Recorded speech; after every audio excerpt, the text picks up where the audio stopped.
My name is Nathan, and I've always been the afterthought in my family. Not because I failed, but because I succeeded. Meanwhile, my brother Lucas, he could do no wrong, no matter how many times he messed up, lied, or burned through money. But nothing could have prepared me for his biggest stunt yet, buying our parents a luxury home with money he didn't have. And when it all came crashing down, he expected me to fix it.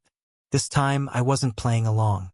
I grew up knowing one simple truth: no matter what I did, I would never be Lucas. I could ace my classes, land scholarships, build a career from the ground up, but it would never be enough. Because in my parents' eyes, Lucas was the one who mattered. He wasn't particularly smart or hardworking or even responsible. But none of that mattered. When he got average grades, my parents acted like he was the next Einstein. When he landed his first dead-end sales job, they called him a born businessman. Meanwhile, I could be breaking my back, pulling in six figures, and all I'd hear was, "That's nice, Nathan, but did you hear? Lucas just got promoted." I stopped trying to impress them a long time ago. Instead, I focused on myself, on building a life where I wouldn't have to rely on anyone. And for years, that worked. But then, everything changed. The moment I became successful, my parents' attitude toward me shifted. Not in admiration, not in support, but in expectation. Suddenly, I wasn't just their son. I was their safety net. Started small. "Nathan, since you're doing so well, can you help Lucas with rent this month? Nathan, your brother is struggling. You have more than enough. Why not share?" I refused. Every single time. Not because I was heartless, but because I knew exactly how this worked. Lucas wasn't struggling, he was reckless. He wasn't hitting rock bottom, he was digging the hole himself. And no amount of my money was ever going to change that. But my parents didn't see it that way. In their eyes, I was the selfish one. "You have more money than you need. What's a few thousand to you? You're so cold, Nathan. He's your brother." I started pulling away, stopped answering every call, stopped visiting outside of the occasional holiday. And for a while, the guilt-tripping stopped. Lucas was still the golden child, and I was still the forgotten one. And honestly, I was fine with that, until one day, out of nowhere, my mom called me. Not a text, not a passive-aggressive voicemail, an actual phone call. I should have known something was wrong. I hesitated before answering the call. My mom rarely called me directly. Usually, it was a text or worse, a long-winded voicemail about how I needed to be more present in the family. But this time, her voice was practically vibrating with excitement. "Nathan, you won't believe it." I already didn't. I braced myself. Lucas had probably landed a new, once-in-a-lifetime job opportunity. Maybe he had another brilliant business idea destined to crash and burn. "What did he do this time?" I asked, keeping my voice neutral. "He bought us a house." I almost dropped my phone. "A what?" "A beautiful luxury home in a gated community.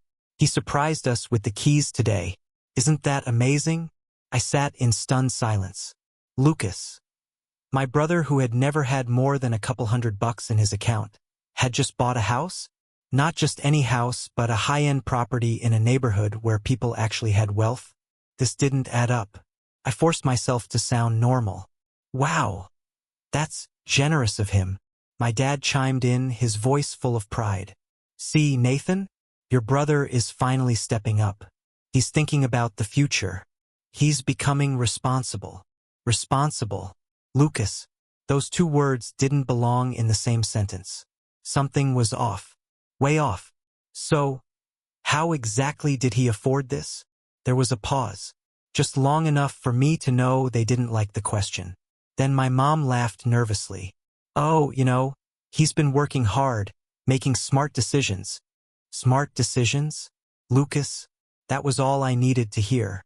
I ended the call as soon as I could, my mind racing. Lucas didn't have the money for this. So where did it come from? I had a feeling I already knew the answer. And sure enough, 2 days later, he called me. Before we continue the story, I want to connect with you, my amazing viewers. Where are you watching from? Drop the flag of your country in the comments below.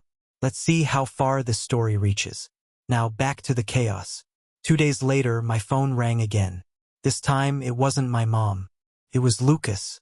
I almost didn't pick up, but curiosity got the better of me.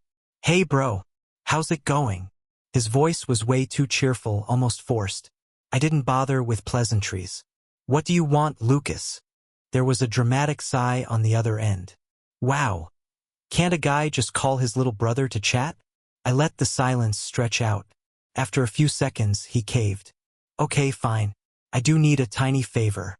"Barely anything, really." I already knew where this was going. "Spit it out." Another pause.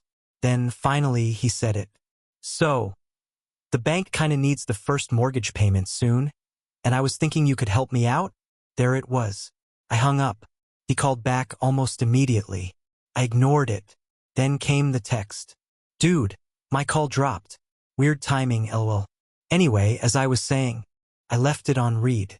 2 minutes later, another message. "Come on, man. You're rich. This is nothing to you." And there it was. The expectation. The entitlement. The idea that just because I had money, I somehow owed him. I finally replied, "You bought a house you can't afford and expected me to cover it?" His response came almost instantly. "Dude, it's not like that. I totally have it under control. I just need a little boost this month. After that, I'll be fine, right?" Because Lucas was totally known for his financial responsibility. I blocked his number, but I wasn't done. Something about this felt even worse than usual. Lucas always made bad decisions, but this, buying a luxury home with no money, it was reckless even for him. So I did something he never expected. I called the bank. At first, they were hesitant to share details, privacy policies and all that, but I explained the situation, gave them the house's address, and asked if there were any issues with the loan. The woman on the other end hesitated. Then, carefully, she said, "The first payment is due next week. It's a significant amount." That wasn't surprising. But then she added, "The loan was approved with a sizable interest rate, and the credit history submitted for the application doesn't match the usual requirements for this type of mortgage." I sat back in my chair, gripping my phone tighter. "What do you mean, doesn't match?" Another pause.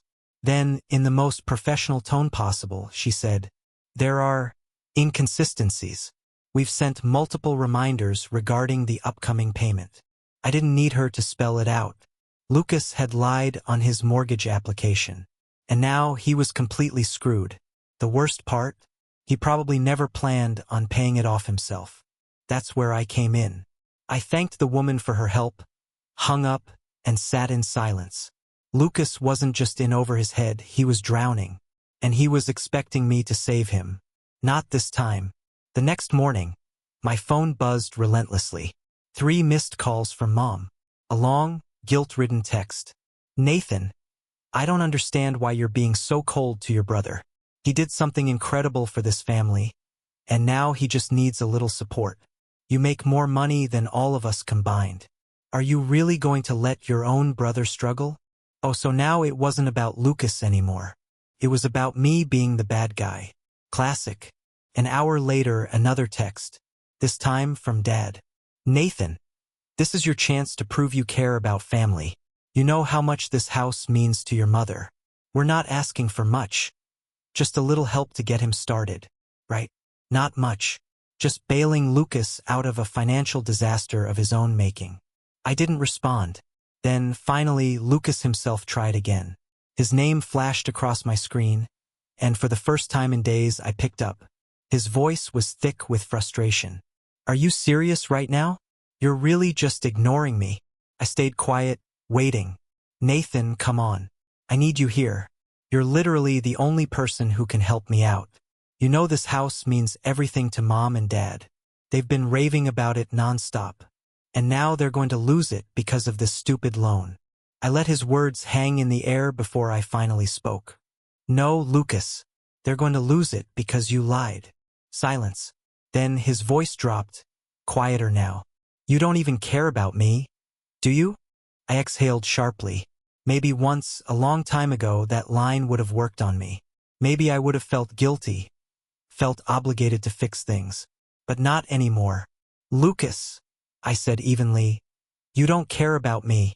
You only care about what I can do for you." Another long silence.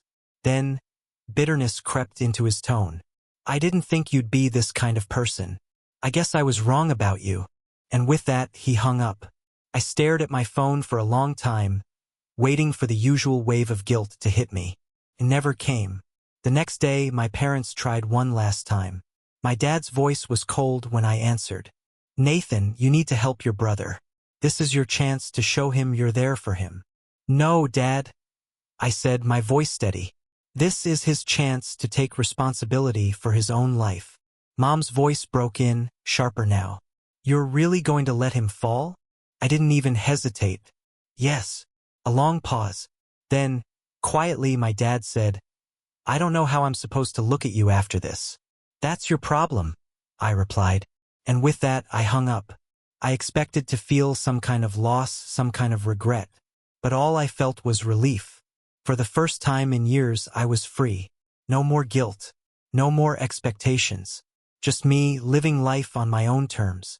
Lucas would have to figure out his future the way I had figured out mine. And I didn't have to clean up his mess ever again. At its core, this story isn't just about money. It's about boundaries, self-worth, and breaking free from toxic expectations. Too often, families enable bad behavior under the guise of support, while pushing the responsible ones to bear the weight of everyone else's mistakes. But the truth is, helping someone doesn't mean carrying them, especially when they refuse to change. Nathan's decision wasn't easy, but it was necessary. By saying no, he wasn't abandoning his family. He was refusing to be manipulated. He chose his own peace over their endless demands, and that's something a lot of people struggle with. Now, I want to hear from you. Did you agree with Nathan's choice? Drop a 2 in the comments if you liked the story, or a 7 if you didn't. Let's get a conversation going. And hey, if you enjoy stories like this, filled with drama, real-life dilemmas, and unexpected twists, make sure to like this video and subscribe to Mr.HeartVibes so you never miss another one.